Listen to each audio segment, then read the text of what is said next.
Yeah, salut les amis, ça va, j'espère que vous allez tous bien. Alors, j'espère que vous êtes prêts pour l'entretien Campus France.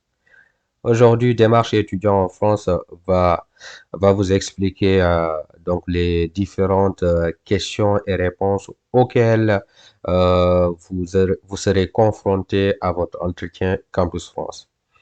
Alors, déjà dans un premier temps, on va parcourir les différentes questions qui sont susceptibles voilà, de vous être posées au niveau de l'entretien Campus France.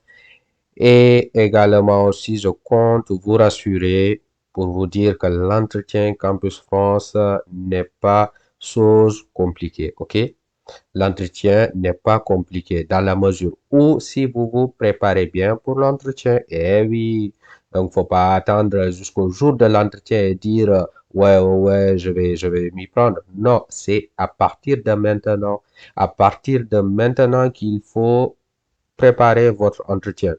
Alors là, comme vous le voyez, on va parcourir 20 questions dans cette vidéo. Ces 20 questions, je vous assure les amis, vous les maîtrisez et là, vous avez votre entretien validé, votre entretien en poche. Voilà, ça c'est moi qui vous le dis. Alors, tenez-vous bien, accrochez-vous bien et restez avec nous jusqu'à la fin de la vidéo pour obtenir toutes ces réponses et comprendre comment réussir votre entretien Campus France. Je précise bien que l'entretien Campus France, c'est une étape importante dans votre dossier de candidature. Alors, dans ce cas de figure, ne la négligez pas, ne la négligez pas et ne la négligez pas une dernière fois. Parce que bon nombre de gens, ouais, entretien, vite fait, ils y vont, voilà, avec l'air timide ou bien avec un air pas préparé. On sent que vraiment à travers vos réponses que vous ne vous êtes pas préparé et ça, les amis, ça, faut pas le faire, faut pas le faire. Commencez déjà, faites des simulations, voilà, trouvez quelqu'un qui va vous poser les questions et faites comme si vous êtes devant votre interlocuteur le jour de l'entretien. Mettez du sérieux là-dessus. Mettez du sérieux là-dessus et vous allez voir, c'est easy. It's so easy. Bon, je parle un peu l'anglais, hein. Alors, donc, du coup, on va parcourir vite fait les différentes questions. Alors, déjà, là, cette première question, vous le savez tous, quand on vous demande de vous présenter. Donc, présentez-vous. Voilà. Donc, une présentation, ça va concerner donc les différentes choses suivantes. Ça va être votre nom et prénom, votre âge. Et après cela, vous allez donc brièvement parler de vos diplômes, voilà, de vos diplômes, de votre parcours. Voilà. Donc ça, on y reviendra plus loin dans la vidéo. Donc on va parcourir déjà les différentes questions voilà, pour avoir donc une petite idée des réponses à formuler par rapport à ces questions. OK? Ensuite, seconde question, on va parler, voilà, quand on vous demande de parlez-moi de votre parcours ou parlez-moi de votre cursus scolaire. Donc là, cette question, ça concerne donc votre parcours. Donc là, admettons si par exemple vous avez abordé juste un peu votre parcours dans la question présentez-vous. Donc là, cela vous aide à basculer directement, donc c'est-à-dire à éviter justement cette question. Donc là, par exemple, admettons, vous vous présentez et vaguement vous parlez de votre cursus, voilà, obtenu diplômé de tel année. Et après, à la fin de la question, donc là, ça vous permettra d'aborder une nouvelle question sans pour autant que l'agent en question vous pose, voilà, sur votre parcours. Voilà. Ensuite, pour la troisième question, on va vous parler pourquoi avez-vous choisi la France, pourquoi vous avez choisi la France. Donc, il y a une réponse que vous pouvez formuler. Néanmoins, la réponse doit être bien concise, bien cohérente et bien claire. Voilà. Donc, ça aussi, voilà, par rapport qualité des études, il y en a qui vous parlent de qualité des études, il y en a qui vous parlent de la culture, il y en a qui vous parlent des coûts d'études au niveau de la France. Voilà, l'accueil des étudiants étrangers. Donc, tout ça aussi, c'est des points auxquels vous pouvez vous baser pour expliquer donc vos motivations pour lesquelles vous avez choisi la France. Donc, ne vous inquiétez pas. Donc là, tout au long de la vidéo, on va expliquer donc ces différentes questions, comment est-ce que vous allez les comprendre et pour savoir la réponse la plus adéquate à apporter par rapport à ces différentes questions. Donc, on poursuit. 4. Qu'est-ce qui a motivé vos choix de formation? Donc, naturellement, comme les choix que vous avez eu à faire, les choix de formation que vous avez mis dans votre dossier de candidature, par exemple, là, quand vous retournez dans votre dossier de candidature, vous avez eu tous ces établissements auxquels vous avez postulé. Donc là, il faudra à chaque fois, comme je l'avais dit, consulter votre site de formation, comme là, quand vous avez la liste de vos établissements, allez sur consulter. Donc, quand vous le consultez, vous allez voir les différentes informations des prérequis. Donc là, c'est pour cela que faut maîtriser vos prérequis pour avoir les différents arguments à utiliser pour justifier pourquoi vous avez choisi ces formations, pourquoi, par rapport à quoi, et également aussi connaître les différentes compétences techniques et scientifiques. Donc, vous avez pris une formation. Donc, il y a des compétences visées par rapport à cette formation. Donc, ce sont ces compétences visées que vous devez maîtriser, c'est-à-dire retenir les mots-clés par rapport à la formation. Admettons, je postule pour une formation d'électrotechnique.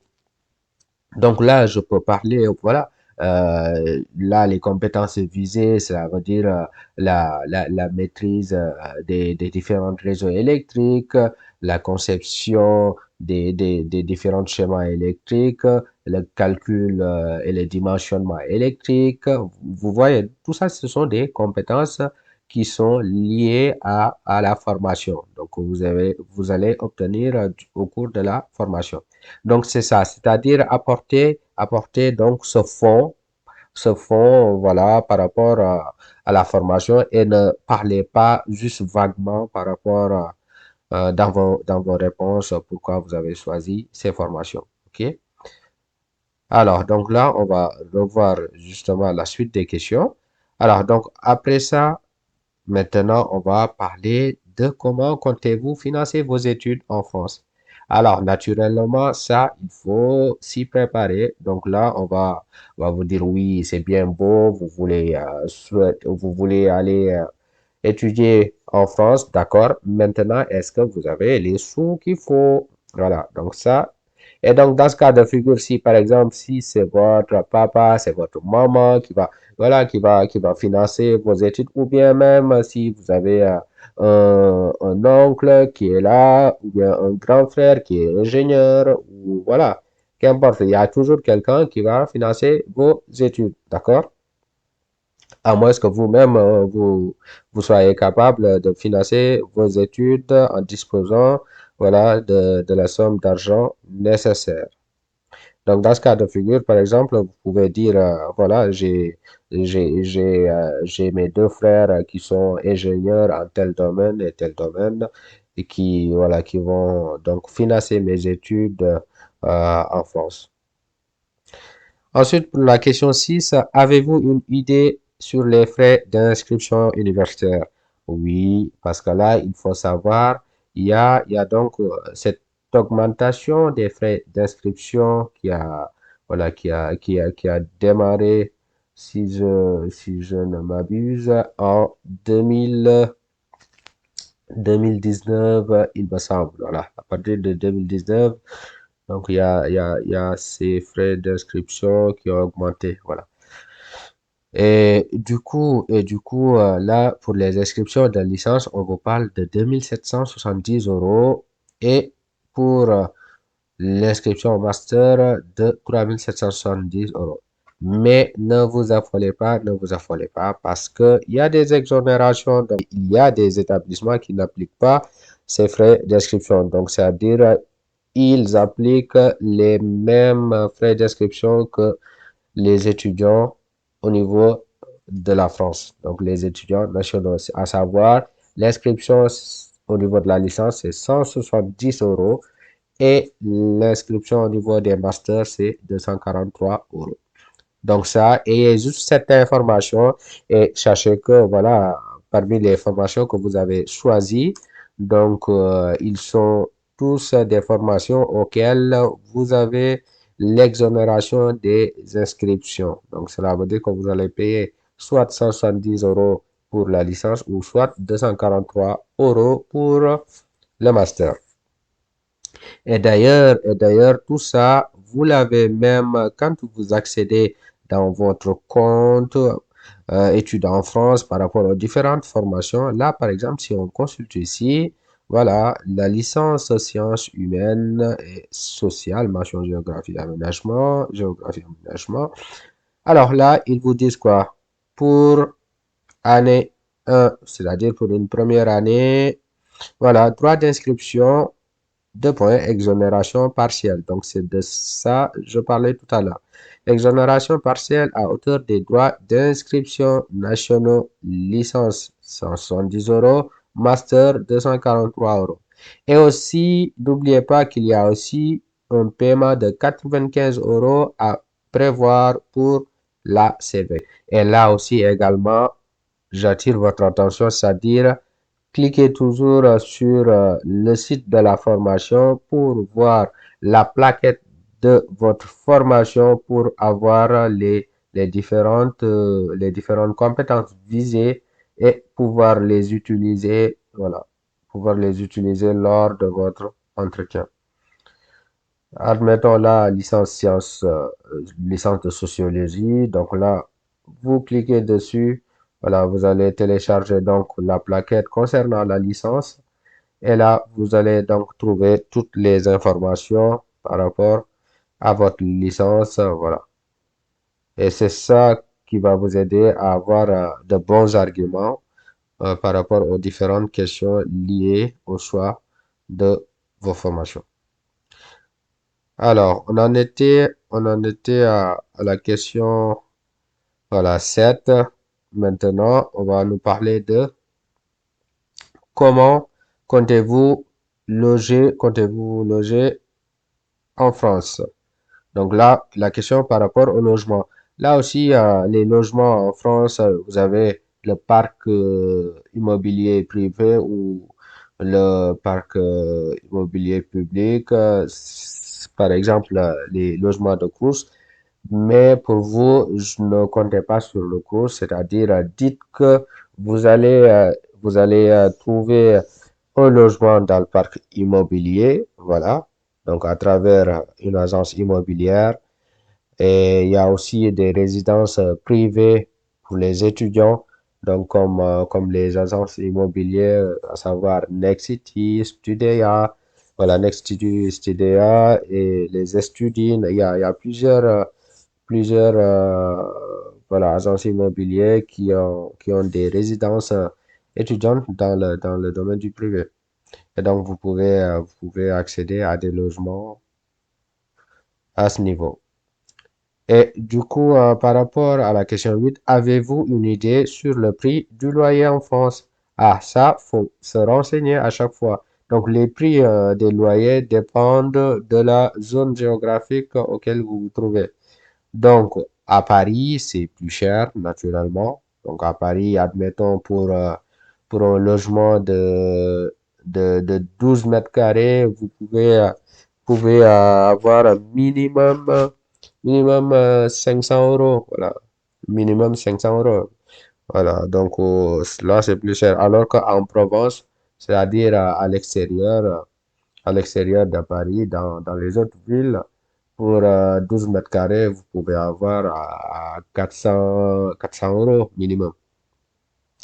Ou 18 mètres carrés, vous pouvez avoir à 500 euros ou 450 euros. Voilà. Donc, tout de même, ayez donc cette idée par rapport au logement. Mais dans tous les cas, vous allez avoir des droits sociaux, Donc, des droits pour l'aide au logement, les APL, voilà, tout ça. Et du coup, dites que vous avez largement le budget nécessaire pour assurer vos loyers. Question 9. Avez-vous de la famille en France? Alors, pour les gars qui disent non, j'ai pas de la famille, je vous déconseille de le faire. Même si c'est une connaissance, vous avez sans doute une amie, un ami, ou voilà, un parent un peu éloigné. Dites toujours que vous connaissez. Voilà. Parce qu'en fait, c'est hyper important ce cas de figure-là. Si vous avez de la famille, comme admettons, s'il se passe quelque chose, au moins, il y a un membre de votre famille, pas loin, voilà, tout ça. Donc, c'est important. Dites que vous connaissez, voilà. Vous avez de la famille, vous avez, admettons, votre grand frère qui fait ses études, ou bien votre sœur qui fait ses études, ou qui travaille, donc tout ça. Donc voilà, là, à ce niveau, dites que vous avez de la famille, voilà, et expliquez à ce niveau aussi. Alors, pour la question 10, quel budget par mois vous faut-il pour vivre en France? Alors, donc là, côté financier, donc la France exige à ce que vous ayez minimum 615 euros par mois pour pouvoir survivre en France, ok? Donc, c'est 615 euros, c'est le minimum à avoir, d'accord? Question 11, quelles sont vos premières démarches à faire arriver en France? Alors, une fois que vous arrivez en France, il y a aussi des démarches à devoir faire, ok? Donc, parmi ces démarches, donc, ça va être quoi? Ça va être de payer votre CVEC, de passer votre inscription au niveau de la formation en question, de valider votre visa, justement, parce qu'une fois que vous arrivez en France, il faut valider le visa. Donc, ça, c'est une démarche en ligne qu'il faut faire. D'ailleurs, si vous parcourez les vidéos dans démarche étudiant en France, vous pouvez trouver cela. Donc, toujours ayez donc les informations en avance et comme ça, c'est mieux. Alors, maintenant, pour la question 12, voilà, citez-moi trois qualités et trois défauts que vous avez. Donc là, les amis, préparez bien à la réponse à ces questions. 13, avez-vous quelque chose à rajouter? Donc là, si par exemple, voilà, on vous demande à la fin de votre entretien si vous avez quelque chose à rajouter. Bon, il faut naturellement avoir une question à dire, hein, voilà. Si par exemple, vous pouvez aussi demander un éclaircissement par rapport peut-être à une question que la personne vous a posée et que vous n'avez pas eu à répondre. Donc, vous lui demandez une réponse par rapport à ça. Donc, ayez toujours quelque chose à dire quand même, voilà. Donc, c'est plus intéressant. Ensuite, là, pourquoi avez-vous choisi ces villes? Donc, par exemple, on vous demande pourquoi vous avez choisi ces villes.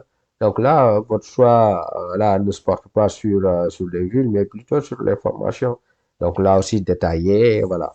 Toujours argumenter, les amis. Argumenter. Ça montre vraiment que vous avez eu à chercher, que vous n'êtes pas venu juste, voilà, parkeriser des réponses. Voilà, parce que, écoutez, quand vous faites du par cœur, on va savoir que vous parkerisez tout simplement.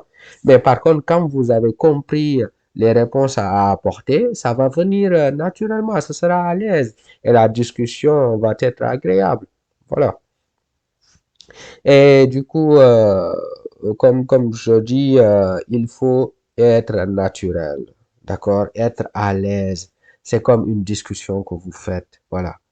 Parlez naturellement, ne parlez pas trop vite, voilà. Ne soyez pas sous la traque. Non, easy, tranquille. Ok, alors, donc du coup, on passe à la question 15. Pourquoi vous avez eu de mauvaises notes? Ah oui, la question, cette question, faudra s'y préparer, hein, si au cas où. Vous savez que dans votre bulletin, il y a certaines mauvaises notes. Mais après, voilà, faut faire juste preuve d'intelligence par rapport à vos réponses. Vous dites oui, oui, c'est vrai que j'ai eu une mauvaise note ici. Mais voilà, mais comme vous le savez toujours, dans les études, il peut arriver qu'on puisse avoir de mauvaises notes, mais cela ne réduit en rien mes facultés de pouvoir réussir, de faire mieux. Voilà. Et d'ailleurs, vous pouvez le constater, comme ça, vous donnez une note après où vous avez évolué. Donc, vous voyez. Donc, c'est toujours comme ça. Alors, maintenant, on vous parle de comptez-vous travailler en parallèle de vos études? Donc, si par exemple, voilà, là, on vous parle de cette question, donc là, vous allez parler de vos droits, parce que étant étudiant en France, vous avez droit à 60% de durée légale pour travailler. Donc ça veut dire vous avez 21 heures sur les 35 heures autorisées à travailler. Donc 21 heures que vous pouvez travailler dans la semaine. Voilà. Alors les amis, si vous avez kiffé la vidéo, si vous avez aimé la vidéo, dites-le moi en commentaire. Posez-moi vos questions par rapport aux différentes réponses à apporter. Et là, si ce sera nécessaire, on va faire une partie 2 par rapport à l'entretien Campus France. Alors, je vous dis à très bientôt et j'attends des likes. Faites exploser les likes, les amis. Voilà, parce que ça motive de faire des vidéos. Mais si c'est pas le cas, c'est pas top. Alors donc, je compte sur vous pour les likes, pour partager la vidéo et on se retrouve dans les commentaires. Allez, big up.